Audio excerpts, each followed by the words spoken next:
I knew the exact moment I became furniture. It wasn't when they moved my desk next to the server closet to make room for a ping pong table, and it wasn't when the new director of Vibe asked me if I was the IT support for the printer. It was at the Series C celebration dinner. They were popping Dom Perignon like it was tap water, toasting to OmniStream's visionary genius, while the visionary genius, Gavin, stood on a table, soaking wet with champagne, screaming about how he changed the world. I was sitting at the far end of the table, nursing a lukewarm seltzer, watching them celebrate a machine they didn't know how to turn on. See, people think startups are built on dreams and caffeine. They aren't. They're built on paperwork that nobody reads because they're too busy measuring the size of their own dicks in the reflection of a skyscraper. 8 years ago, before the glass offices and the Patagonia vests, was just me and a laptop in a basement that smelled like wet drywall and ambition. I wrote the core, the predictive commerce engine that currently generates 90% of this company's revenue. Gavin provided the pizza and the hype. I provided the logic. Quick side note before I dismantle these people. If you enjoy stories about the quiet person in the back of the room holding the nuclear launch codes, go ahead and hit subscribe button. Maybe drop a like, it keeps the algorithm happy and helps me pay for the good scotch I'm drinking while I type this. Anyway, back to the crime scene. Back then we were incorporating. Gavin was manic, signing papers without looking, eyes already on the imaginary billions. I was different. I was a postdoc with trust issues and a student loan debt that looked like a phone number. I didn't want equity that could be diluted, I wanted control. So, in the stack of incorporation documents, right between the bylaws and the standard non-competes, I slipped in a single, boring-looking sheet. It was an intellectual property lease agreement. It stated in very plain English that I, Natalie Vance, retained full ownership of the predictive logic source code, V1.0 and all derivatives, and was leasing it to OmniStream Inc. for the generous sum of $1.00 per year. Renewable annually. Terminable by the licensor, me, with 30 days' notice if the lease fee wasn't paid or if the contract wasn't formally renewed. Gavin signed it. He signed it with a flourish, using a Montblanc pen he couldn't afford while talking about disrupting the paradigm. He didn't read it, nobody read it. For 8 years, I paid myself that $1 out of petty cash, filed the receipt, and renewed the lease unilaterally. I was the ghost in the machine. I kept the engine running, patched the holes, and scaled the architecture while Gavin went on podcasts and talked about synergy. But the atmosphere shifted about 6 months ago. The company got too big for its breeches, as my grandmother would say, or operationally mature, as the VCs say. The bro culture went from charmingly chaotic to toxic and corporate. I stopped being the founding engineer and started becoming a liability. I wasn't cool. I didn't play golf. I didn't want to microdose psilocybin at corporate retreats in Joshua Tree. I just wanted to code. I sat there at that Series C dinner, watching Gavin high-five the new VP of sales, a guy who looked like he was manufactured in a lab that specializes in teeth whitening and overconfidence, and I felt a cold calm settle over me. They looked at me and saw a middle-aged woman in a cardigan who helped out in the early days. They didn't realize they were looking at their landlord, and the rent was about to go up. The disconnect was almost funny. They were celebrating the fruit, unaware that I owned the tree, the soil, and the water rights. I went back to the office late that night, not to work, but to check the physical file cabinet. There it was, yellowing slightly, the original lease, Gavin's jagged signature in blue ink. I made a digital copy. Then I made a physical copy. Then I went home, poured a glass of wine, and waited. I knew the storm was coming. I just didn't expect it to arrive wearing a pair of all birds and a fake smile named Marcus. Enter Marcus. He was the new CTO, brought in by the board because the company needed executive polish. Marcus was the kind of guy who used words like ideate, North Star, and scalable verbosity in casual conversation. He had an MBA from somewhere expensive and a GitHub profile that looked like a barren wasteland. He walked into the engineering department on his first day, clapped his hands, and announced, "We're going to pivot to a microservices architecture driven by AI native frameworks." I literally felt my migraine start behind my left eye. The current architecture was AI native. I wrote it. It was already microservices. I designed it. Guys like Marcus don't actually look at the code, they look at the buzzwords. He called me into his office on Tuesday. It was one of those glass fish bowls where everyone can see you getting fired. He didn't offer me a seat. He sat on the edge of his desk, swinging a leg, trying to look casual and authoritative at the same time. "Natalie, hey, great work on the legacy stuff," he said. Legacy stuff. The code was running live transactions at 50 milliseconds latency. It wasn't legacy, it was the nervous system of the company. "Listen, we're bringing in a new team to handle the Omni 2.0 build. We need fresh eyes, younger energy, you know how it is." "I wrote the core, Marcus," I said, keeping my voice flat. "If you change the data ingestion pipeline, you'll break the predictive models. The client historicals won't map." He waved a hand dismissively, like he was swatting away a fly. "That's why we need you to transition to an advisory role. We want you to document everything. Write down the tribal knowledge. Hand over the keys to the castle so the new rock stars can drive. We're thinking, head of legacy maintenance? It's a vital role. Head of legacy maintenance. It was corporate speak for janitor. He wanted me to write the manual for my own replacement, then sit in a corner and fix bugs while he took credit for modernizing the stack. I looked at him. I looked at his perfectly coiffed hair and his expensive watch that probably cost more than my first car. He thought he was demoting me. He thought he was putting the old horse out to pasture. He had no idea he was talking to the owner of the pasture. I understand, I said. You want full documentation of the IP and a handover of all administrative access. Exactly, he beamed, thinking I was rolling over. Team player. Love it. Need a few weeks to organize the files, I lied. There's a lot of historical context. Take your time, he said, checking his phone. Just make sure the new guys have root access by Friday. I walked out of that office, and for the first time in years, I felt alive. Not happy alive. It's the feeling you get when you're playing poker and you look down to see 4 aces, and the guy across from you just shoved his house keys into the pot. I went back to my desk and started documenting. But I wasn't writing tutorials, I was auditing. I pulled the logs for the last 8 years. I downloaded the commit histories. I found every single instance where Gavin, Marcus, or the previous CTOs had claimed my code was proprietary company technology in emails to investors. I built a dossier. Then I went to the legal filing cabinet again. I checked the dates. The annual lease renewal was due on October 1st. It was currently October 15th. They had missed the payment. They had missed the renewal window. Technically, as of 2 weeks ago, OmniStream Inc. was operating on stolen property. I didn't say a word. I just kept typing, smiling at the juniors who looked at me with pity. Oh, look at poor Natalie, she's washing out. I wasn't washing out. I was waiting for the tide to turn so I could drown them. The thing about incompetence is that it leaves a trail. Smart people cover their tracks. Idiots just assume no one is looking. Marcus was an idiot. While I was supposedly documenting legacy systems, I was actually deep diving into the company's sales contracts. I had admin access to everything. Nobody had thought to revoke it yet because, again, I was just furniture. I found a folder marked Project Titan. It was a contract with the largest retail conglomerate in North America. We're talking a $200 million deal. The pilot program was set to launch in 3 weeks. I read the technical specs promised to the client. Proprietary predictive behavioral modeling, real-time inventory adaptation, customized user intent algorithms.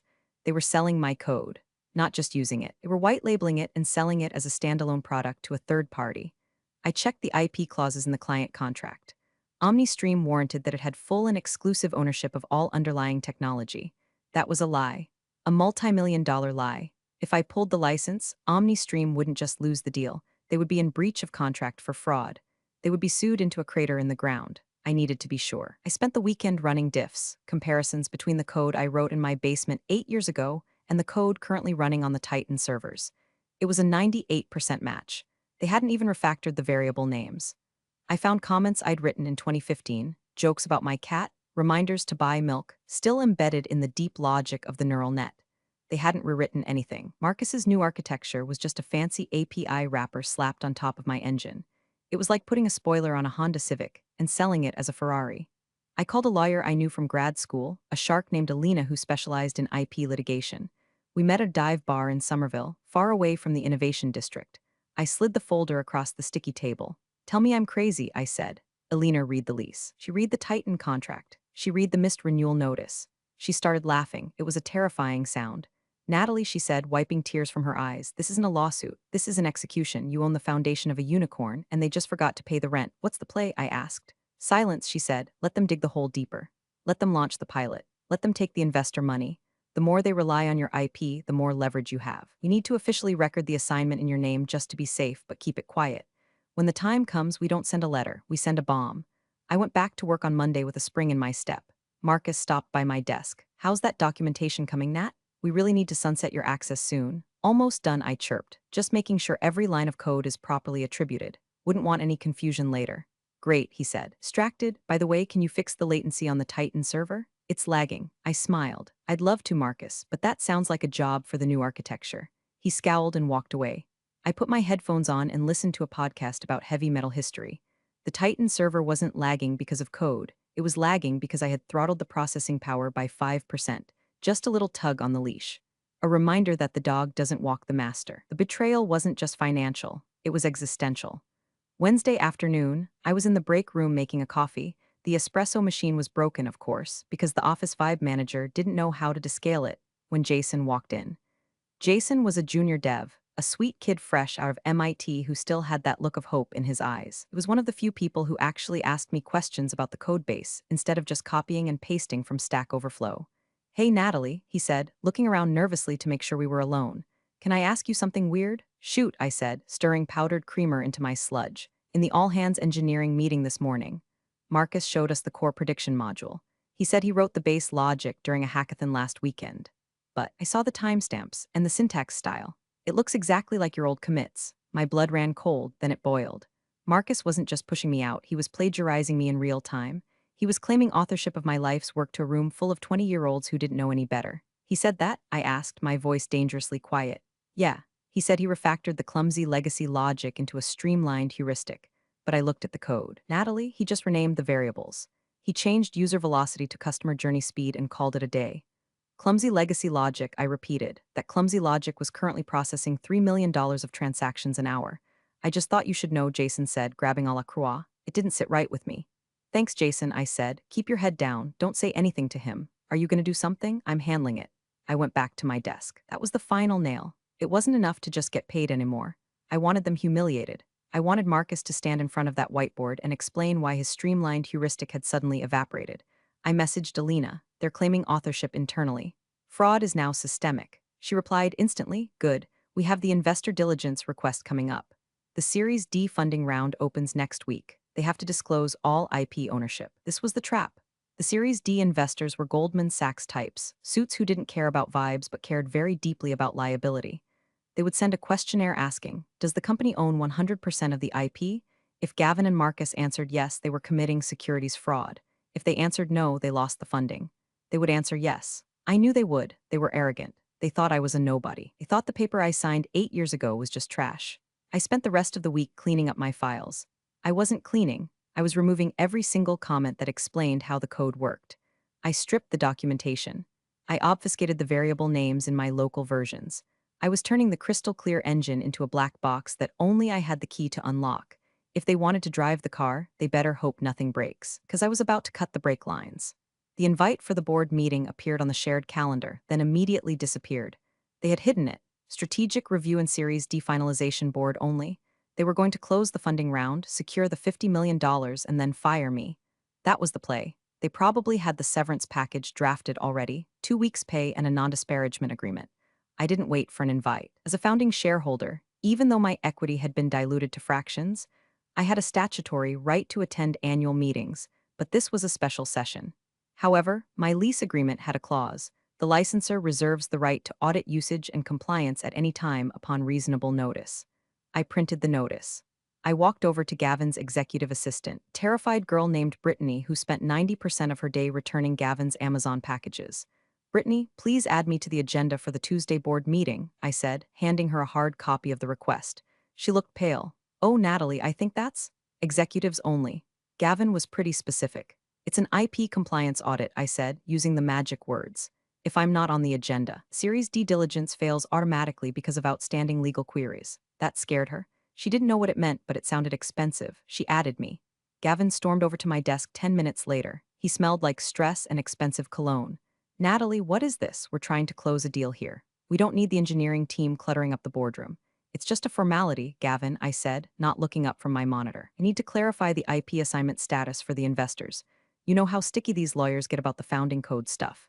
Better to have me there to nod and say, 'Yes, it's all yours so you get the check,' right?" He paused. He was greedy and his greed made him stupid. He thought I was offering to help him lie. He thought I was finally falling in line to secure his money. "Fine," he snapped. 5 minutes. You come in, you confirm the tech stack is stable and proprietary. And then you leave, no technical details, just the broad strokes." "Broad strokes," I agreed, "got it." The weekend passed in a blur. I didn't sleep. I prepared a slide deck. It was 3 slides long. Slide 1, the lease agreement 2015. Slide 2, the missed payment/non-renewal notice 2023. Slide 3, the Titan contract usage violation fees. Alina calculated the damages. Based on the unauthorized usage for the Titan pilot and the white labeling of the IP, plus the statutory damages for copyright infringement, the number was bigger than the Series D investment. I ironed my best blazer. I drank a kale smoothie which tasted like lawn clippings, but I needed the vitamins. I felt like a gladiator walking into the Colosseum, except my sword was a PDF and my shield was a thumb drive. The boardroom had a view of the Charles River. The table was mahogany, long enough to land a plane on. Around it sat the board of directors, Gavin, Marcus, two VC partners from Sand Hill Road who were checking their emails, and a corporate attorney named Teffin with a PH who looked bored. When I walked in, nobody stood up. Gavin gestured vaguely to a chair in the corner away from the table. This is Natalie, our legacy engineer. She's just here to sign off on the IP diligence.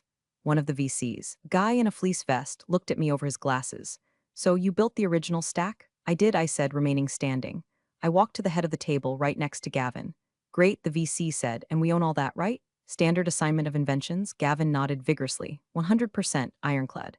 Actually, I said, my voice cutting through the air conditioning hum. That's not accurate. The room went silent. Kind of silence you hear right before a car crash. Excuse me? Gavin laughed nervously.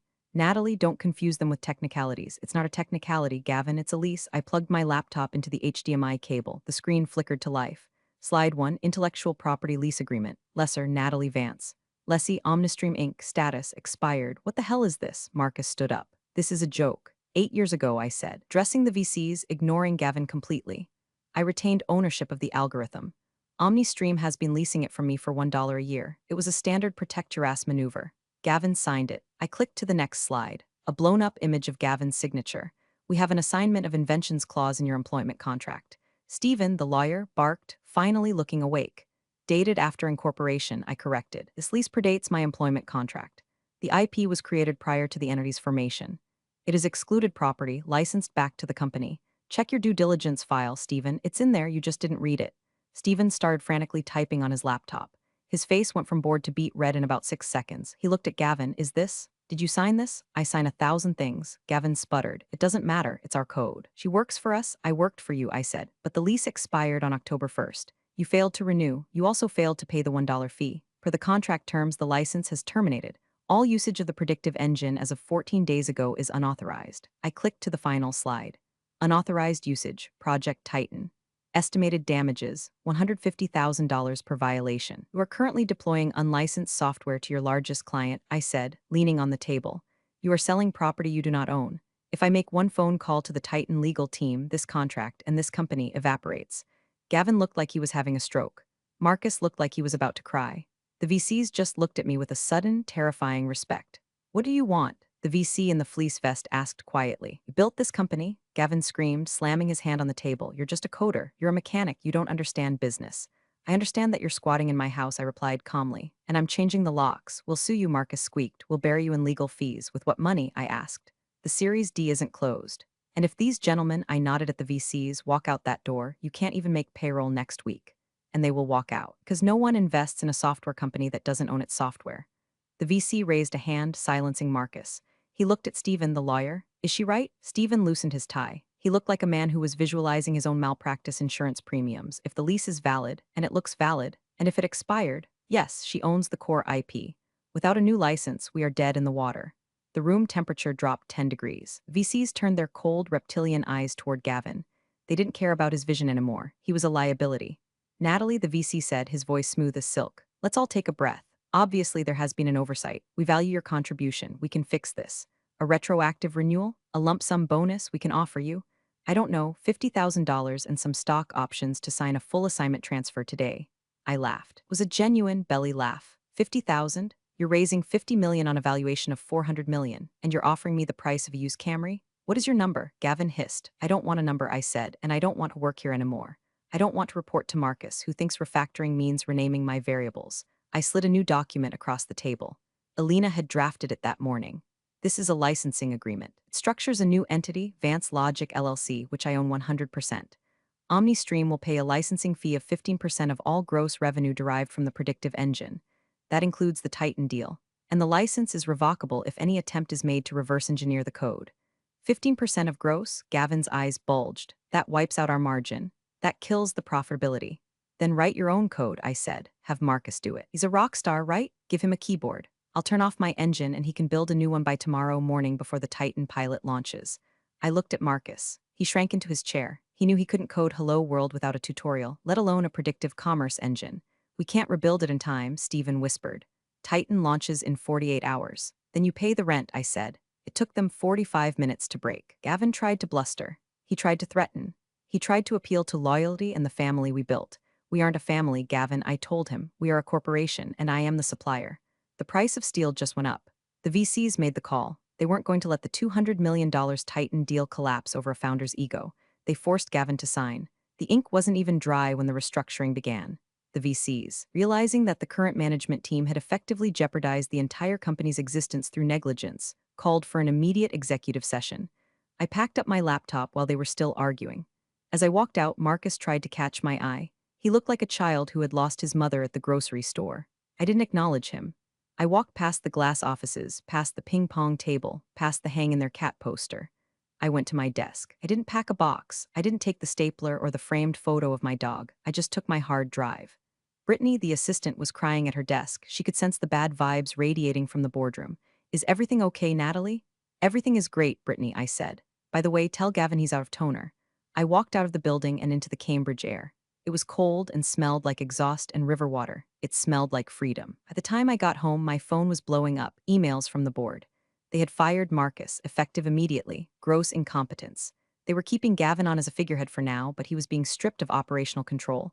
They wanted to know if I would come back as CTO. I replied with 2 words, see agreement. I wasn't coming back. I didn't need to. I was now their largest creditor. Every time they sold a subscription, every time the Titan algorithm predicted a customer wanted a pair of sneakers, a check was generated for Vance Logic LLC. They were doing the work. They were handling the sales, the marketing, the HR headaches, the culture. And I was skimming the cream off the top. 3 months later, I'm sitting in my new home office. It's quiet. No open plans. No espresso machines making noises like dying whales. Just me and my monitors. OmniStream closed their Series D. They got their money. But the valuation was slashed because of the significant IP licensing liability on their books. Gavin is still the CEO on LinkedIn, but I hear he spends most of his time networking because the board won't let him touch anything important. The Titan pilot was a massive success. The algorithm worked perfectly.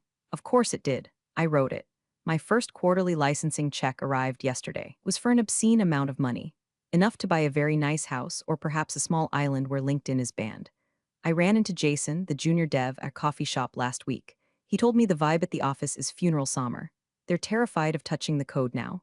They treat the black box like a holy relic. If it bugs out, they don't try to fix it. They call my consultancy firm, and I charge them $500 an hour to look at it. Marcus is apparently working at a crypto startup now. His bio says he's a visionary architect. God help them. People always say, don't burn bridges. That's bad advice. Sometimes you have to burn the bridge to show people that they were standing on it only because you let them. They thought I was the help. They thought I was the invisible woman who kept the lights on. They forgot that if you control the power grid, you can turn off the sun. I took the check to the bank. The teller asked me what I do for a living. I'm in real estate, I told her. Oh, selling houses? No, I smiled. I rent out logic to people who don't have any.